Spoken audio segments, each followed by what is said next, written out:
di ko félicité bu baax mais aussi ñu ñëw ci délégation SMD ñu jeexal ko rek parce que tamit ki nga xam ne moom mooy encore une fois mooy njiit bi moom la ñu fas yéene jox kàddu parce que boo xoolee mën nañ wax ni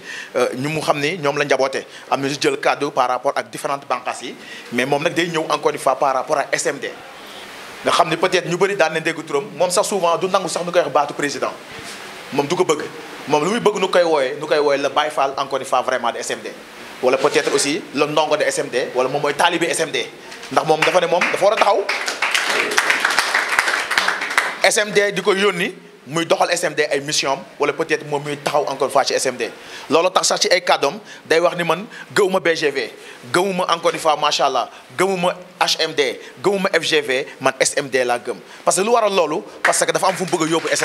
SMD maanaam moom am na fu mu bokk ci yooyu may wax noonu de mais moom dafa jël SMD encore une fois téye ko ci loxoom pour bëgg a jëmale ci kanam te loolu yëpp mission la boo xam ne tey ji dafa nekk ci loxoom nga xam ne daf ci xar tànk tubéem di ko def mu jaral ko lu nekk nag mais aussi mu ci xar tànk tubéem saa su ne encore une fois mu nekk koo xam ne macha allah ñun de si biir SMD mën nu ko fay franchement parlant yàlla rek moo ko mën a fay te du ñuy ñaan yàlla na ko suñu borom fayal waaw parce que macha allah tey bu nu doonee lu nu doon taw gannaaw yàlla ci xam-xamam ak ci formation am lu nu doonee lu nu doon tey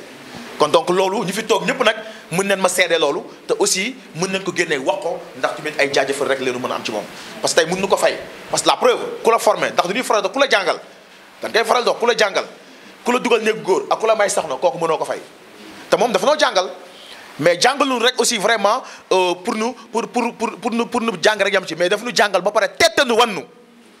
ba ñu ñëpp tey ñu mën a demal suñu bopp ba aussi mën a demal ba mën a tàggat ñeneen ba ñoon ci mën a demal seen bopp kon kii gàcca ngalaama di ko wax jokkonjal encore une fois di barak macha allah peut-être moom dinañ ko jox kàddu mu tëj foofu après ñu doog a mën a ñëw encore une fois et ñàkkul peut-être sunu notable yi ak délégué ñàkkul peut-être après bu ñu paree ci moom ñu jox leen kàddu bu ko defee ñoom tamit ñu wax à l'endroit vraiment si zone bi ñu nekk ak aussi dégg-dégg bu ñu am ci ñu jot a wax encore une fois compréhension bu ñu xam ni am nañ ko par rapport ak le travail ñu doog a mën a jublu maintenant ci mbir bi nga xam ne mooy nomination encore une fois mes chers amis kon bu ko defee sous vos applaudissements nous accueillir le président wala nous accueillir ok nous accueillir encore une fois le Baye Fall de SMD juste barat voilà merci mon cher am kaddu rago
Merci beaucoup. Ok, merci beaucoup mes chers collègues. Assalamu alaikum wa rahmatullah. maa ngi jégalu de parce que déjà xam naa ni toogaay bi yàgg na te it métti na si mag ñu ngi leen di masu d'abord baatu masu laay njëkk andi d'abord di jégalu suñu kilifa yi d'abord nga xam te ni li leen fi téye bi ñu tàmbali boobu ba léegi ñu ngi leen di masu délégué di leen jégalu si barke weer bu tedd bi waaye surtout safar bi ñu toll nga xamante ni weer bu mucc ajib la weeru ngëneel la suñu borom nga xam ni ay ponk la ñi muy sànni si àdduna ci weer bi lu ci ëpp la leen di andi ñuy gën a feeñ kon nag lépp luñ fi tàmbale ci ñaan tàmbale ko si bismillahi rahmaani rahim yàlla na ko àggale ci alhamdulillahi rabbil alamin di tàmbale suñu kàddu di nuyoowaat sunu délégué de quartier ak ñu mu jot a àndal ñëpp ci délégation ndax ñooy notable tey quartier bi tey il représente l'état bu ñu ko nuyoo ziar ko teg nuyoo ci loxoom ba pare ñu ngi delluwaat di nuyoo ñi nga xam te ne ñu tuddee les chefs religieux tey imaam yi ñëw nañ wàcc fi kaamil waaye tamit suñu mbokk chrétiens yaa ngi fi tamit di sànni wàll ñaan kon ñoom tamit ñi ngi leen di teg seen wàccuwaay ginnaaw bu ñu ñooñu ba pare di masawu di nuyuwaat suñu ay parents nga xamante ni tey jël c'est des parents des éléments donc ñu leen di masawu ci déplacement bi ak toogaay bi ak xaar bi waaye yaakaar naa ni li ngeen fi war a jëlee dana war a nekk lu am solo ngir après ngeen gën a mën a xam fii li fi xew lan la ndaxte HMD moo woote waaye HMD bu wootee daa mel ni que SMD moo woote xam naa nag tam ñu ni waaw donc dañu xaw a ñuroo waaye ba tey benn la rek sotti si def si lay doon waaye dina si ñëw ci turu SMD laa war a waxee mais toujours ci biir nuyoo bi ginnaaw bi ñu nuyoo parents yi dina nuyu tamit suñu ay collègues suñu ay partenaires mais dama koy tàmbale d'abord suñu ay partenaires yi nga xam te ni tey jii Senucom TV mi ngi fi présent avec donc son directeur le directeur de Senucom TV monsieur Abdoul Aziz Wane il est là c'est une personne très modeste qui est toujours à côté de SMD à chaque fois que ñu am événement moom mooy ñëw couvrir ko il a sa télé mais aussi c'est un formateur en même temps c'est un formateur il est dans l'État en même temps il travaille c'est un directeur en même temps il a comment s'appelle le structure le centre de recherche et d'essai. Voilà donc le centre de recherche et d'essai bi nekk basé wu à Thiès dañu ko mujj affecté à man beneen bu ñu créé à Tivaouane moom lañ fa affecté moom mooy directeur bi foofu mais bu SMD soxla day simmi loolu lépp teg nële ñëw doon ni man dama bokk ci yéen kon ñu ngi lay nuyu di la ziara waaye tamit amaat tamit de tous les temps muy Amath Faye di suñu photographe de tous les temps moom fu SMD soxla fii ba Gambie day daw ñëw kon Amath ñu ngi lay teg ci wàccuwaay bu baax ziar bu ñu leen nuyoo ziar leen ñoom ay partenaires lañu am na ñeneen yoo xam te ni ñoom ñëwuñu waaye ku si mel ni coach muy Cissé bëggoon na ñëw waaye am empêchement ñu ngi koy teg nuyoo bi tamit di ko jox tamit suñu membre yi nga xam te moom la àndal ngeen xam ne ñooñu ñu ngi fi c'est des partenaires mais aussi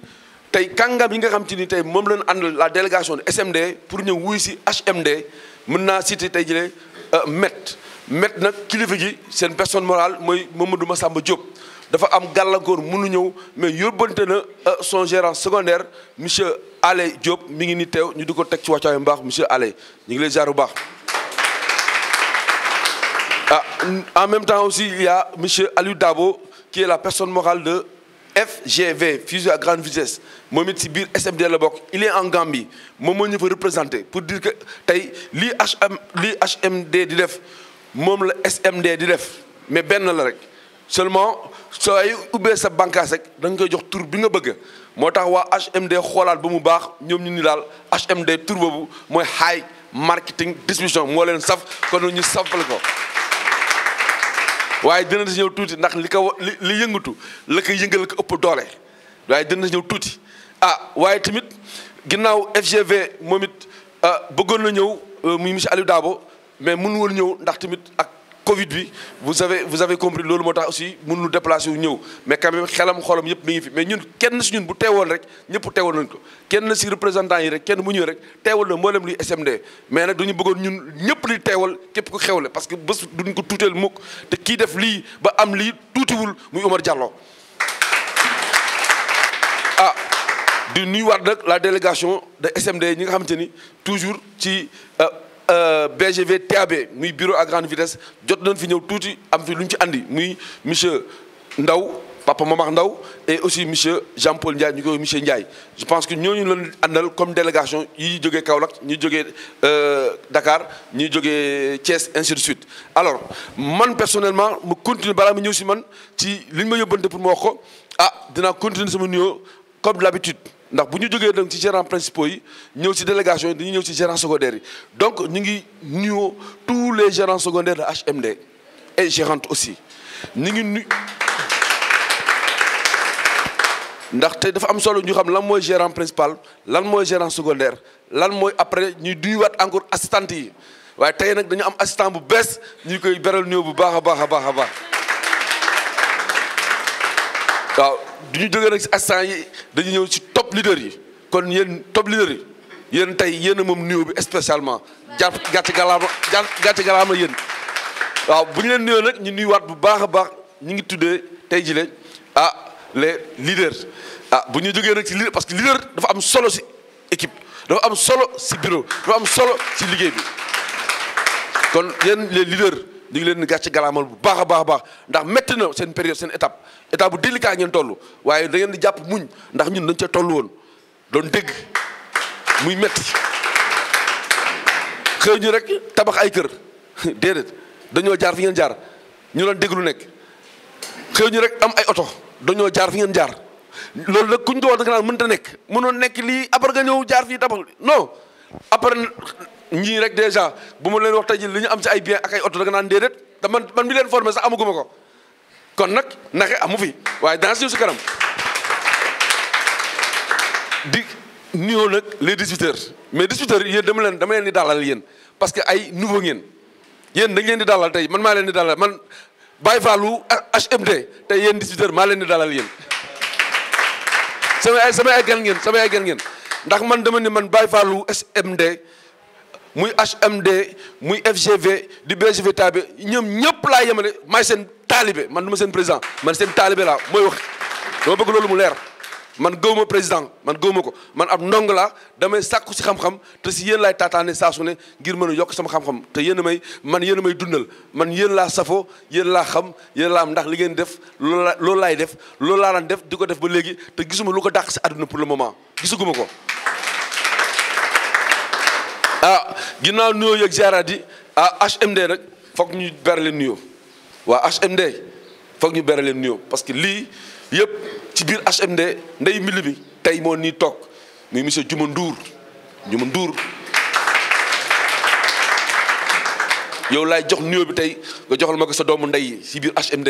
tey boo xewle si nga ko Jóob dana bàyyi lépp ñëw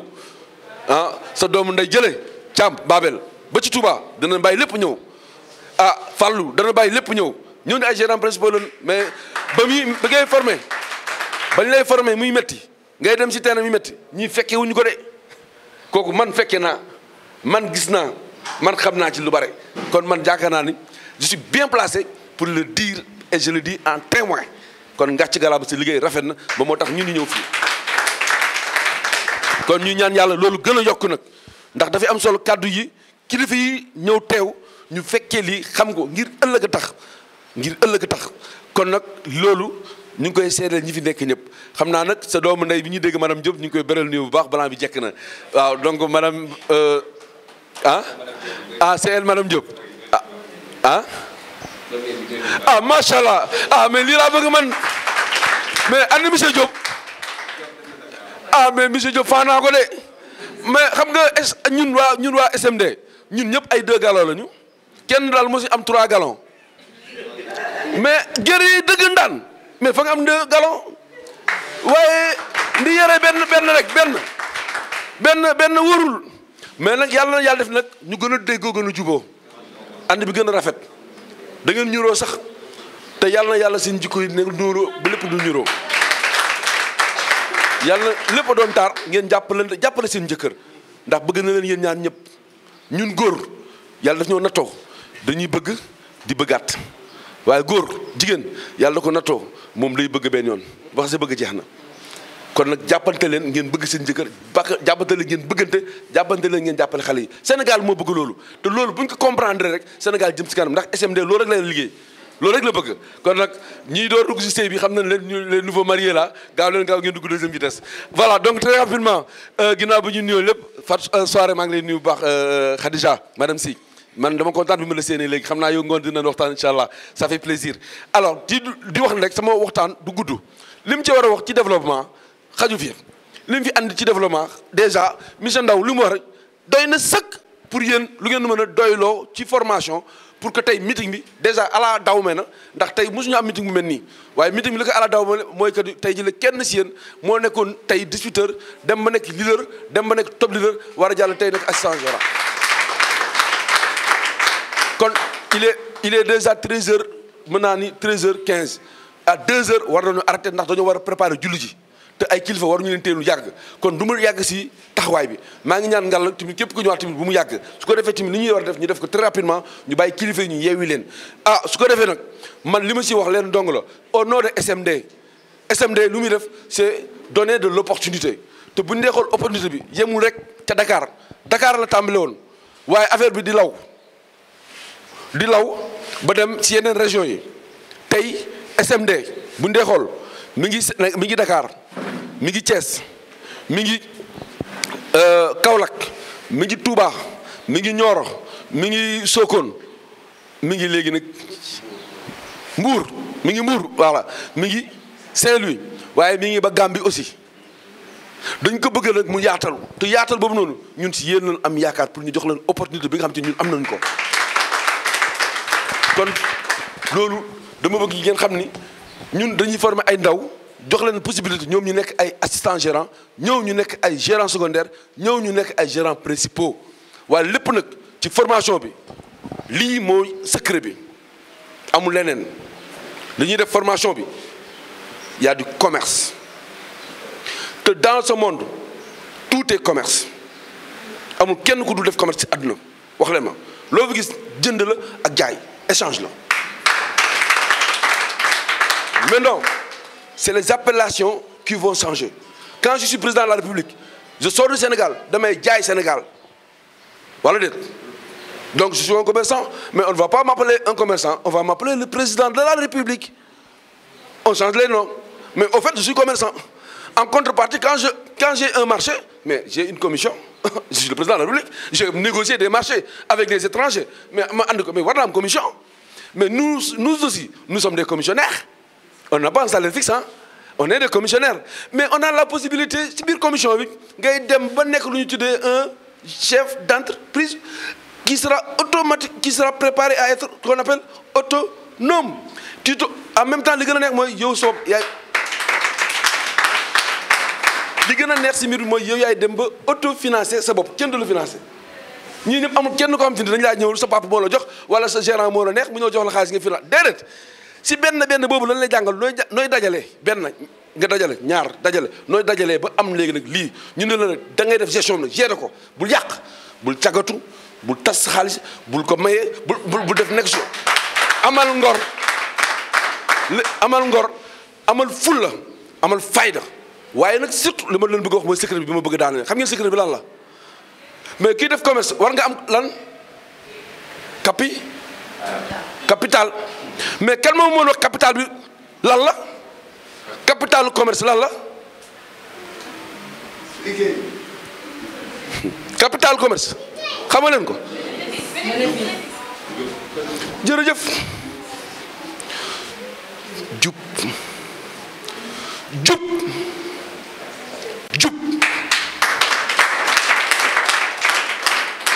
kese nit bu jubee du fen nit bu jubee day dëggu nit bu jubee du jël yëfu jaamur lu mu am doyloo na ko borom bi mu tuuti baa mu bëre day sant yàlla tey nga def zéro tey nga dem si terrain bi t'as fait hervé jaayoo dara ni ko gars yi di waxee kee ñëw sonné na clocham tey ëppalee na la xaalis mais est-ce que da nga ko war a ñee su ma xoolee cloche yi on avait 3 personnes ki si njëkk a wax c'est Fatou n'est-ce pas félicitations elle a fait 33 000 et quelques mais 33 000 francs am na commission boo xam ne moo ko moomal boppam mais kii defoon 5 000 francs am na commission mais est-ce que ñoom ñaar ñoo tolloo commission bokkuñu mais tey kii def 33 000 ëllëg kay mën na ñoo def 40 000 kii defoon 33 000 ñoo def 35 000 kan mooy ëpp la commission est-ce que c'est limité mais tamit kii def 33 000 bu demee ba ndaago ne fii maa fi mën a commencé bàyyeeku bu dee après mën na def 10 000 kay gëm boppam da ñoo def 50 000 ki va ëpp ki koy ëppal xaalis ci journée boobu noonu mais loolu commission journalier la mais kii gën a muus nag mooy xoolul la commission journalier moom lu muy xool mooy avancement bi mooy formation bi étape par étape c'est ça l'opportunité waaye am na ko xam ne moom pour rek jaay lu bëre jaral na ko dem ci terrain bi di fenn di wax lu amul kooku baaxul bu leen ko def formation bi ñu leen jox respecté leen ko bu neexee téye leen bu méttee téye leen bu yàggee nga gis dara et le secret de l'avancement c'est quoi fii nee na boo bëggee gagner opportunité bi 4 phases la niveau 1 2 3 4 niveau 4 la 4 phases la maa ngi bëgg sax xaw a jàdd tuuti parce que am na koo xam te ni moom boo ko nee jabaram moom benn rek la téye mu ni moom mooy 1 2 3 4 mais l'islam may nañu ñun ñu takk ba 4 ñun nag opportunité bi ñu ne may na la ba 4 ah coïncidence boobu nag xamul lu ko waral waaye 4 yi nag nañ ci wax donc nga nekk distributeur nekk leader nekk top leader wala leader benn la ak yu ñu tuddee assistant gérant mooy 3e bi et 4e bi mooy gérant léegi nag par niveau la top leader dafa am leader ak top leader assistance bi assistant la mais gérant dafa am gérant secondaire ak gérant principal nii nañ ko segmenté pour que kilifa yi xam ni ñuy segmenté avancement yi ñun ñi ay gérant principal lañu mais dafa am fu ñu tàmbale woon bi ñuy formé suñu ay parents suñu ay proches dañu doon wax bàyyi leen lii parce que lii dañuy nax dañuy exploité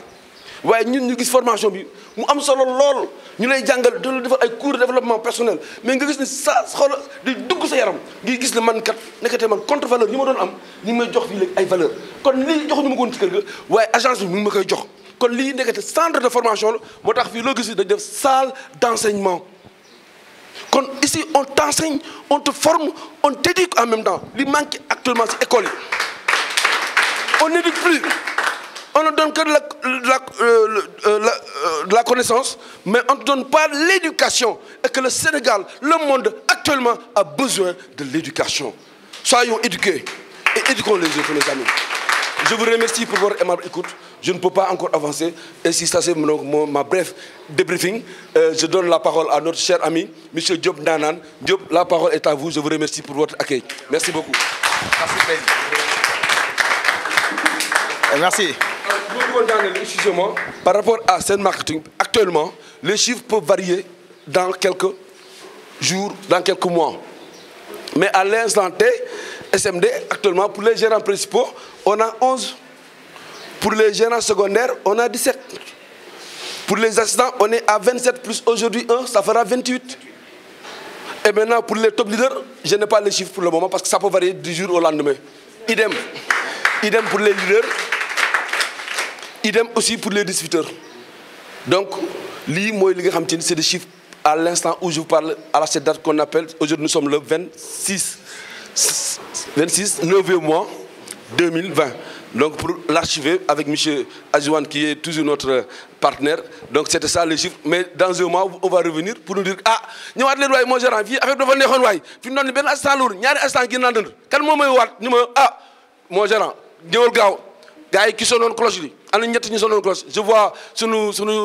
mademoiselle Ndao, je sais parce que teral bi neex na ba pare teral nañu ci ay cloche Mbàkke anamu teral nañu bi ñu saas bi di firil di waxtaan ah Seck Mbàkke moom moo ñëw waaye Fatou Seck moom it ñëw na ni man nit damay def sama 33 sama ñetti 3 laay def kon nag kenn moo ñuy woo nag ni man xam ne man nag ñeneen nag xamuma leen yéen may woon nag lu tax ma war leen xam nag je vous remercie. Voilà, merci. Merci président encore une fois am nañ mbégte macha allah ak contenté parce que souvent boo jëlee cadre du ñu bëgg a doyal du ñu bëgg rek vraiment nga progresser gën a yaatal lu bari donte temps bi sax moo bariwul mais bu fi temps bi mayoon franchement parlant ah dina fi wàccee loo xam ni kenn ku nekk bu ko déggee rek di nga ne gongo encore une fois. Et merci aussi mon gérant et ñu lay ñaanal aussi ci kaw ci kanam ci lu baax mission bi nga am si biir SMD yàlla na suñu borom taxaw nga matale ko ak jàmm incha allah rabi. Nombre d'agences qu'on a, vous me donnez tout nombre d'agences qu'on a au total. On a MET 3, FGV 5, BGVTAB 13, bon HMD 9. Alors faites le total, je vous remercie. Je ne suis pas un bon calculateur. Merci, merci mon gérant. Donc, bu ñu defee total bi yaakaar naa peut-être bu fekkee jàpp ne chiffre yu mu jotee war a wax. 3 plus 5. 8 la. Plus 13. Ça fait combien 23. 22 hein. Ça fait 22. Plus 9. Non, c'est 22. Plus 9. Ça fait 30. Voilà. Donc ça fait 30 annexes au Sénégal et en Gambie aussi. Le Sénégal est là et la Gambie. Donc déjà, c'est dû à l'expansion. C'est dû à l'opportunité. L'opportunité, c'est d'inviter la personne sur une même table. Tu invites la personne sur une même table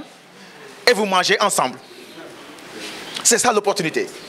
Moi, j'ai invité Niki sur une même table et vous allez manger ensemble. Personne ne gêne son prochain. Quel du gêne est moral. Quand moi, je dis, machallah, opportunité beaucoup le job. te ñun on connaît l'opportunité et cette opportunité-là nous a donné aujourd'hui l'occasion même d'accéder en Gambie te bientôt il y a des gens que j'entends qu'ils vont partir au Mali à la Mauritanie en Côte d'Ivoire kon donc des na